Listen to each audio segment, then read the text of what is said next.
Make yourselves comfortable. Okay. Well, I thought I'd talk about Dr. Hemant Pathak. He was a yogi who came from India to Southern California way back in the 70s. And he was a medical doctor, but he was a very close friend and devotee of Anandamoyi Ma. And he was one of the group that basically supported her, helped whatever she needed. She would ask them, and they would just try to make it happen.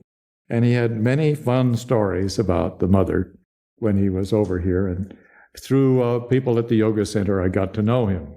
And we had a lot of fun, a lot of laughs.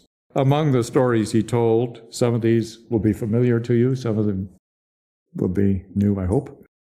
One of the main stories was the Prime Minister of Canada came by at the time, Trudeau, and he was with the Canadian delegation, and he just wanted to meet this great saint because she was renowned throughout India, but also throughout the world as a great knower of spirit and a very great yogi. And she practiced very yogic meditation and all kinds of wonderful yogic things. He wondered how to get peace in the world, so she explained it to him. And he thought, that's fabulous. He understood it. It was all so wonderful. And so it's quite a thing to entertain the Canadian delegation in India. And there was all kinds of ceremony and all kinds of setting up to get this whole thing to happen so nicely. So then he drove off with his cavalcade of cars, and he was trying to recall what she had said because he was so high when he was talking to her. He said, what? And he saw exactly how to do world peace. And then he thought, what did she say? How did that go? Because he forgot it. And he thought it was so important. They phoned and said, the Prime Minister doesn't quite recall what you said, so he's coming back to ask you again. And Dr. Pathak and others, they were just tearing everything down. Now they had put up the chairs and just make the whole thing presentable again for his return. So he came back and sat there and said, how did that go again? World peace and how we're going to do that. And she explained it to him again. And they got back in their cars after she explained it very patiently, and he understood it perfectly again. And as they drove down the road, he lost it again. Well, I think they wrote it down, and they wrote it down too, and it didn't, somehow they couldn't understand it. So anyway, that's one story that I treasure from Dr. Pathak. It was from her, through him, that I received a special gift from Anandamoyi Ma. That was so nice of her. One of the main practices that she loved to tell people to do, people had trouble meditating. They had trouble doing it. So she said, okay, there's a simpler way to meditate. And she said, I would like all my devotees throughout India to do this at 9 p.m. every day. After a busy day and before you retire. Of course, a lot of people are eating at 9 o'clock in India because it's hot in the afternoon, then you eat kind of late in the evening. But anyway, at 9 o'clock, I'd like you to meditate for 15 minutes. All over India, he would say, as far as his travels, there were lots of places that got very quiet for 15 minutes at 9 o'clock, because India is a pretty noisy, boisterous place. A lot of noise all the time, it seems. So you'd see cars pulled over, you just see quiet, nobody on the streets, that kind of thing, just all quiet to do her practice. And she said, it's like pond water. You take your cup or your glass and you put it in the pond water, and it looks all kind of green with all kinds of substances in it. But if you let it sit, all of the particles will settle down to the bottom of the glass or the cup. And you can do that You can just let your mind settle at the end of a day. You just don't agitate it. Don't think a thought and stir it up, or have a feeling and stir it up. Just let your thoughts and feelings just plain settle. Don't, when they try to occur, just let them settle. A thought, a memory, or tomorrow I've got to do this or that, you just let it settle. All you have to do is let the mind settle, and you can become a fine meditator. Whatever comes to mind, don't pay attention to it, don't stir it up, just let it settle. Your project is to settle. Let it settle. Whatever's in the mind, just let it flow down to the bottom. And when you look at that glass in the morning, you see that glass of water, the particles have settled, and the water looks very clear. And she said, within 15 minutes, with a little practice, you can get so your mind settles magnificently. And that was the main practice she had her vast number of devotees throughout India do. Of course, she also practiced advanced things, but mainly to get people into meditation, it was just, instead of worrying, let it settle. Instead of desiring or fearing, let it settle. Just let it settle. So I thought we would, since we're going to use some of her great teachings this weekend, but we're going to also use the teachings of others as well. But since she's one of our focuses this weekend, I just love to let people meditate simply, because very often they try to meditate, they try to do their technique, and they don't first settle. They don't let the mind get calm enough. So they're trying to ride something that's really vigorously going all over the place, instead of, it's so easy to meditate after your mind has settled, just so easy. I thought we'd do minutes of just let the mind settle. Once again, you let the mind settle by not stirring it up. You know, if you put your finger in that glass, you can stir it up again. So the idea is, don't stir anything up, and it will settle. Don't stir it up, let it settle. Okay? It's not exactly 9 o'clock. It's closer to 9:30, but we're right in time with people right now in India who are doing a very basic but very wonderful and beneficial practice. We're letting our minds settle along with them and settle. Whatever you're aware of, let it settle.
Om.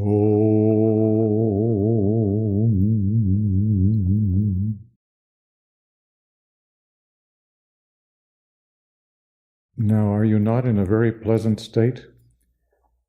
It's a very nice thing to just let the mind settle. Why should we agitate it all the time?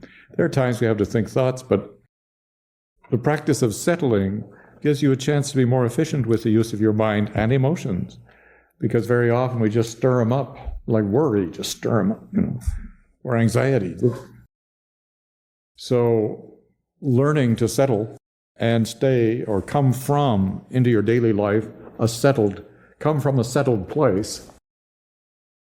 There's greater well-being, of course, but there's greater efficiency and all kinds of other possibilities become available from within if we let our mind be in a more settled place. So I take my hat off to Ananda Moy Ma for making it so easy for people to get into meditation who said, I don't know how to meditate. Well, just let your mind settle. The exception would be if you're suffering from a mental illness, where when you just try to let it be quiet, then it gets a chance to really speed up and trouble you. So, sometimes if you have a mental illness, you should check, well, all the time, when you have a mental illness, you should check with your therapist about whether it's okay for you to settle, let the mind settle, because of various things that might stir within you. On the other hand, for just about everybody, including a lot of people who are suffering from mental illness, just the practice of settling gets free of worry and anxiety. It's very calming and very healing, and soothing, empowering. Settling, a good thing. Settling, fun, and you did it really well. Any questions or comments about settling? Fine. Well, settlings, we were just doing the practice from Ananda Moy Ma of settling. Hi. Yeah, I'm planning to give, instead of just chit-chat on a Friday night of a retreat, I'm planning to give something of great value every Friday night. And to me, that was of great value. I hope it was to you, too. Anyway, of some value, if not great value, but I suspect great value. Especially sometimes it's a solution. You don't know, you're working hard on your meditation, and you don't know exactly why the technique isn't working or whatever. Just settle. And then try it. Be way better. And this Elwood Decker that I met, the artist who spent his life in bliss, he's a kid who was 5 years old, and a bunch of young boys around the same age got out on this boat, and he fell over into the water on this lake and proceeded to drown. And the boys didn't know what to do with him, so they reached out and grabbed his hair, because that's the only thing they could grab. So they held his nose above the water. Practical kids. And then they, while they held him like that, they rowed to the shore. And he had gone down for the third time, but they grabbed his hair just to give him some air. He felt great bliss while he was drowning. Didn't quite make it. When I knew him, he was in his 70s in LA, and he gave me a picture of her, the one that's in my meditation room. And he was laughing and giggling incessantly. He just spent his life laughing and giggling because he was in bliss. But he didn't know about Ananda Moy Ma when he was a young man, but then he met her, and they were two of a kind, laughing and giggling through life, like I would be too, if I didn't have duties.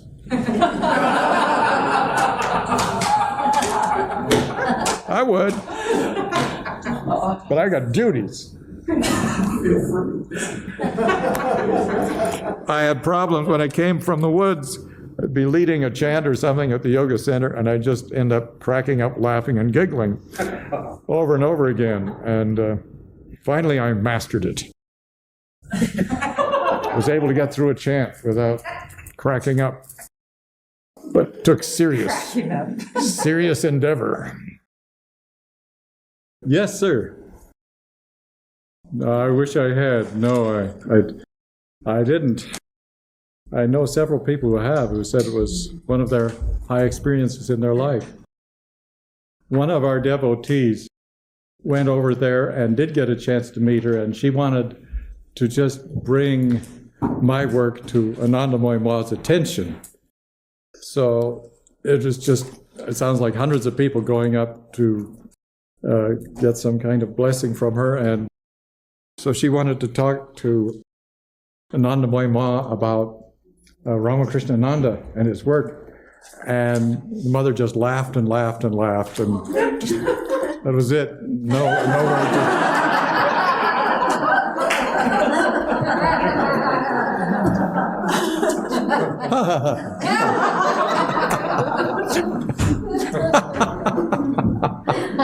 So,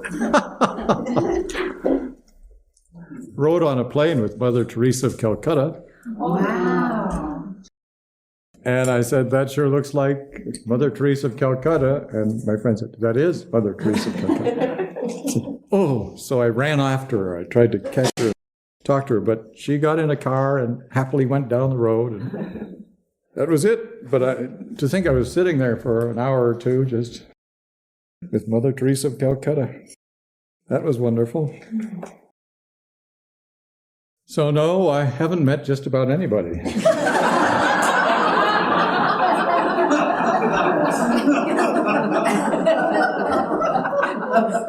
You met God. Yes, so welcome to this retreat.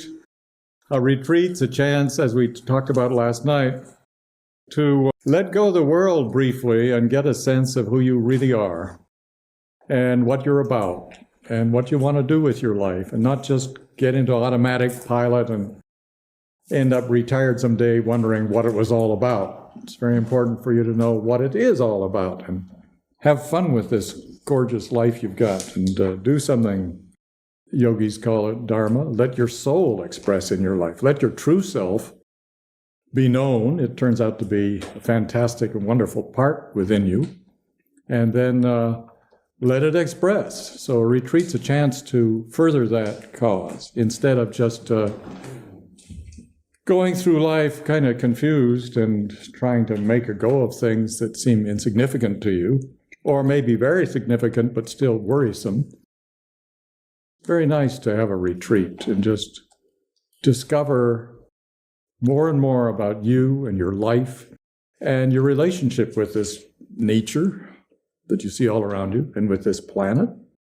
Just live a fulfilled life instead of an empty or confusing one. A fulfilled life. That's what a retreat's about. So, what is the very nitty-gritty factor of yoga?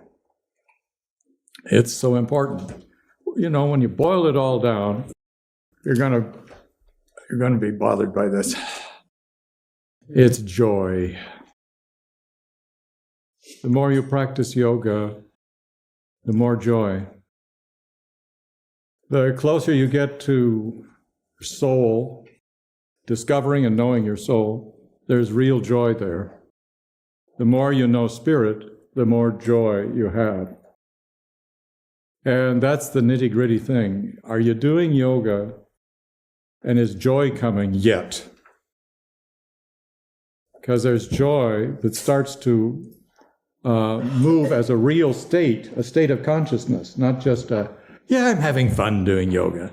No, we're talking about energy moving within your being that gives you a great deal of joy. And as you practice more yoga, you get more joy.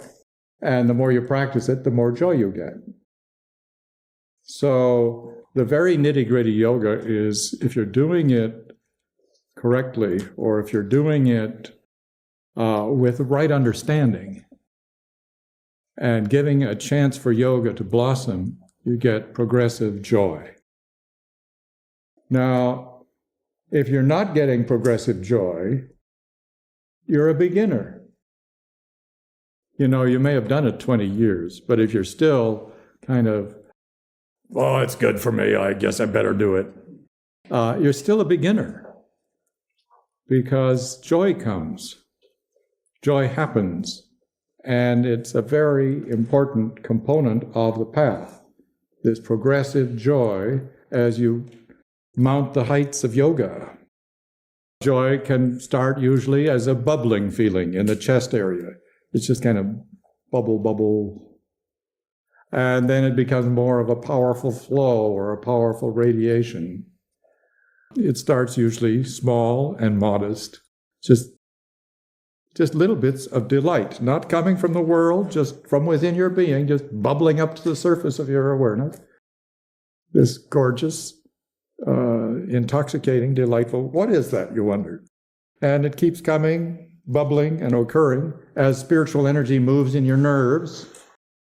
You love these bubbling events where it just comes to the surface and you feel kind of a sweet intoxication. And then as a result of it bubbling and staying more and more and sustaining, it becomes like a river of joy. Now this joy can occur usually in the heart first, but it can also occur in your brain. Just kind of delight for no reason. Just delight hits your cells in your brain. Or along the spinal cord. Just joy here and there in the spinal cord, or all the way along. Or a river of joy rolling on up the spine. Now, we talk a lot in yoga about love and devotion being such important factors. They are. And love and devotion are more important than joy. But when you have them, love and devotion, joy comes. So it's a sign of the health of the yogi. It comes into your awareness, and some days the world's rotten, stinking, crazy, and you still have joy. You have joy independent of the madness of the world. You still have joy. Now you can be aware of it and concerned about it, but there's still joy happening. When my mother passed on, what a loss to me and to my siblings. What a loss. What a sad loss. Because she was just on the stage where she could have had her golden years, her retirement and everything. And then she just leaves. But there was still joy filling my heart. There was grief, but there's also this background of this wonderful joy of life and the joy of having had such a mother. But there was joy there. You'll get so that if the world's in chaos or your life's in chaos, there's still some joy going on way in there. And I'm talking about not a metaphor, there's a joy because God is here. No, we're talking about the joy that comes from God being here. And the state of yoga is joy, progressive joy. You got to let the joy happen. Being a yogi or being a yoga aspirant is choosing a path of joy, and it's an essential. It's an essential component, an essential indicator. And when you have that joy, it's easy to do yoga, and it's easy to make good choices. If you don't have that joy, you're looking for joy somewhere else, in spaghetti perhaps. I don't know. There's some pretty joyful spaghetti out there, you know. Or in a fast car, or in the latest gadget, you know, or another person. When there's love between people, hopefully there's joy, and they enjoy the relationship. But that joy can also be experienced just from being alive, kind of a core joy that we're all meant to have as human beings. The joy indicates a strong connection with spirit and with Atman, your true self, Atman, your soul, your core self. In addition to making you extremely happy, joy empowers you to live by choices that you have made thoughtfully and consciously, which are more attuned. It's a big event when your joy awakens, and you're still a beginner until it does. So don't fool yourself that it's the years you put in. It's the realizations you have that are the key to what's going on. And joy is a big, big indicator. I'm not trying to make you feel bad. I'm trying to make you feel good. That joy is yours. Let it happen, and let yoga make it happen. Bring it to you. And if you haven't joy, I say you're a beginner, but at least you've begun. A lot of people haven't begun, so be happy about that. You've begun. A beginner in yoga may be waiting for the fun to start, for the gifts of yoga to come pouring down. Well, the beginner has to do his or her part. You got to start shedding the tension out of your body, the turbulence out of your mind and heart. You got to form new habits, and one of the main habits is to be a friend to yourself and be a friend to the yoga practice. Don't look upon it in a negative way or in an off-putting way. You have to be a friend to yourself. Wish yourself well in life and on the path of yoga. Do you? Are you a friend to yourself? Do you wish yourself well? And do you wish your yoga practice well? That's one of the basics of yoga practice, what's part of the nitty-gritty, I suppose. And you have to form new habits, because you got old habits that you were engaged in or allowing to happen, not stopping them. And so those habits may be blah or self-destructive, or they may be blocking joy and blocking your progress in yoga. That's possible. So you have to form new habits. Also, you have to deal very often when you're going to take up yoga with just doing it, There's Thomas Guna, which says, oh, you can do it tomorrow. Or why do it now? You'd have to get up and move if you're going to do some yoga right now. So as a result, Thomas Guna very often makes all our aspirations. Thomas Guna is a quality of inertness. There's kind of a force in the universe, tends to make us inert. So this force that makes us inert makes us want to just sit on the couch instead of on the mat, and to watch TV instead of meditate, or, just all those pressures to not advance. So be a friend to yourself, and also you got to deal with pressures that try to keep you from harmonizing body, mind, and spirit and finding the joy of your life and being. And it takes a little time to practice the postures and get into them so you love to do them. And breathing better. Well, I'm breathing all the time. Why do I have to do anything about breathing? And it turns out you can really improve the quality of your life and vitality by doing some breathing practices daily. And then meditation is centering in your true self. Why don't you do a bit of that? Well, forming these habits of being a friend to yourself and practicing yoga, those are beginner type things that every one of us has gone through, where we feel, why? And I don't want to, and we do it anyway, because we're forming new habits. For many people, though, the pre-joy day, before the joy dawns, we find that yoga is still very rewarding. It's a very pleasant thing to do. It makes us feel better afterward. It helps you feel good all day long, helps your mind feel better and work better, your heart have an easier time in life instead of a tough time. So for many beginners, joy is kind of a sense of wholeness, sense of harmony.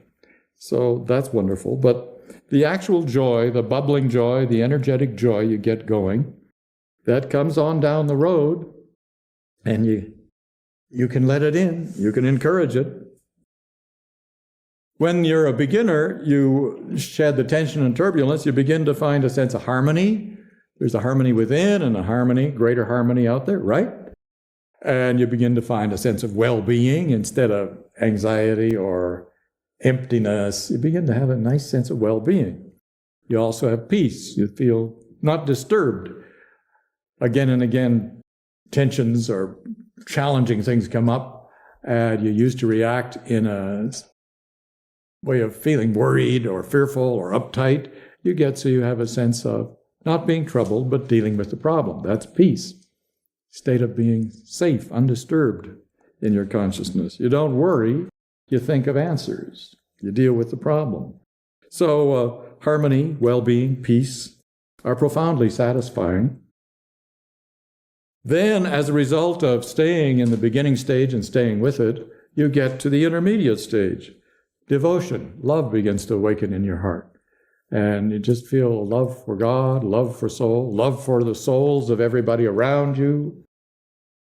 If you don't feel comfortable with the word God, the creator of all this, or the consciousness that makes all this, or what we often in yoga just use the word spirit, because spirit really helps to describe that reality out of whose being we all manifest.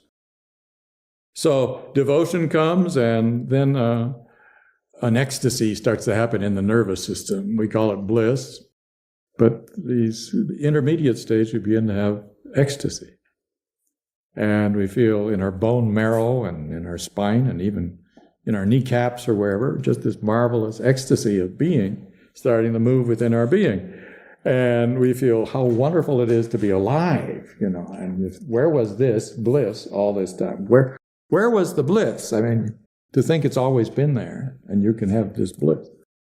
And bliss develops into centering in your inner self called quiescence. So devotion, bliss, quiescence come along, thrill your being, and you feel, I was only half alive, or maybe I was half dead. Because if this is life, I wasn't living it.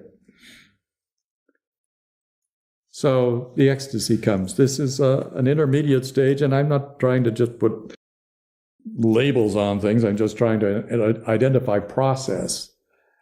These are quite agreed upon, by the way. Read the Gita. It'll talk about peace becoming bliss, becoming quiescence, becoming joy. All this while that we're experiencing the beginning stages, we'll discover as we develop, there was always joy in the background. Just in doing yoga, there was joy in the background. We just didn't feel it so directly. Joy's been developing in the background. Now it comes forward after you've had the nervous system developed through bliss. And this ever-new joy comes on. It's called Ananda, and it's very much the heart of yoga, that there be joy. Now there's love. Love's more important, but love brings joy. This love we often call bhakti. Bhakti means devotion. Bhakti brings great joy. The forefathers of our nation said it's a universal human right that we can pursue happiness. That that's part of being a person. We're looking for happiness. And we have a right to pursue it. Take that, King. We have a right to pursue happiness. Wow, what a revolutionary idea. And they did have to fight a revolution in order to get the right to pursue happiness. Now, I don't know if all of us are using our right to pursue happiness. We think we just got to deal with life and get through it. And you have a right to pursue happiness.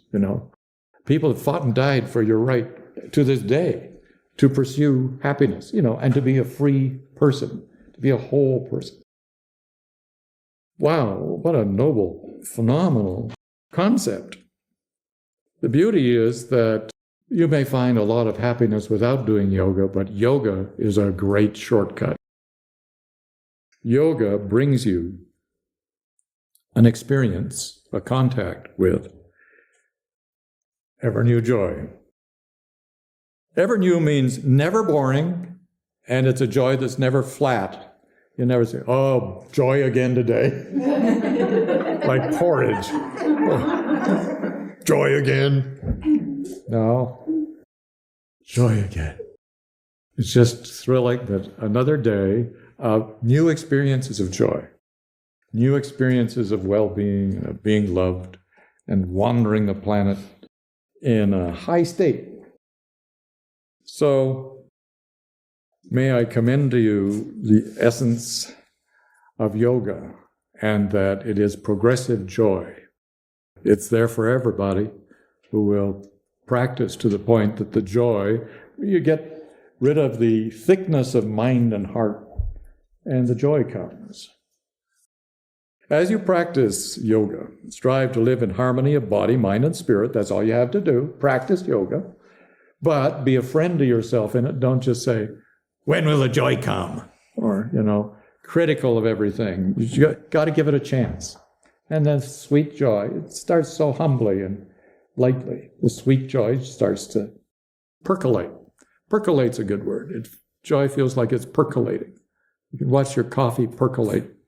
And if you drink such a strange substance, ask a friend if you could watch their percolator. Joy feels like it's percolating in the heart and chest center. Percolating, a beautiful thing. Okay. So, joy starts to develop usually in the heart, and most people find it's in the heart. Joy usually starts to develop in the heart and then the spine, but it could start in the spine. It's a hard topic to talk about. Brain. Just zzz. Your centers, your different centers.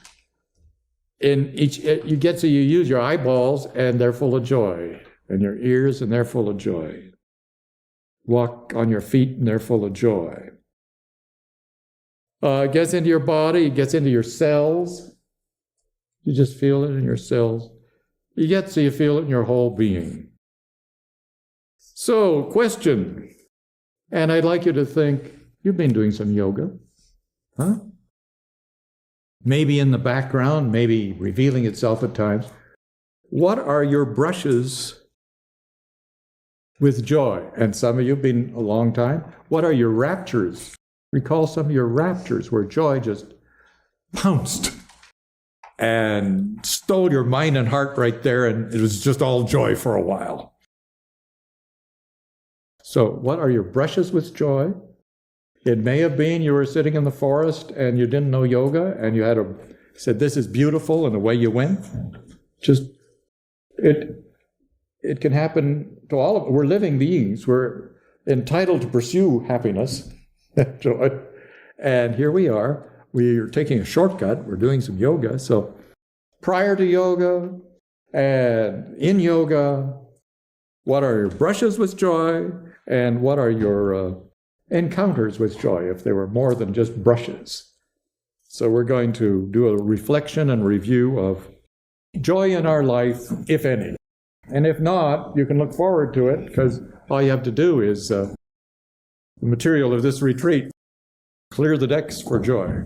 So we'll just contemplate this 5 minutes or so. My brushes with joy, my encounters with joy, my raptures with joy, if any.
Om.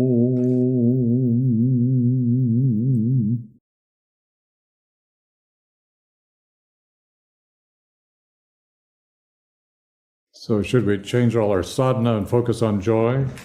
No. Do your sadhana well and the joy comes. You don't have to say, uh-oh, new priority, joy. No. Just let the joy come. Let it develop. When it happens, nourish it. Give it space. Give it room to stay there and to grow. Okay. The joy can live in you while you're busy in the world. That's another thing you'll find. You can have joy while you're really busy. And it can be independent also of whatever is happening in the world. You can still have this joy. You can still be very concerned and very involved in trying to help when things are really tough.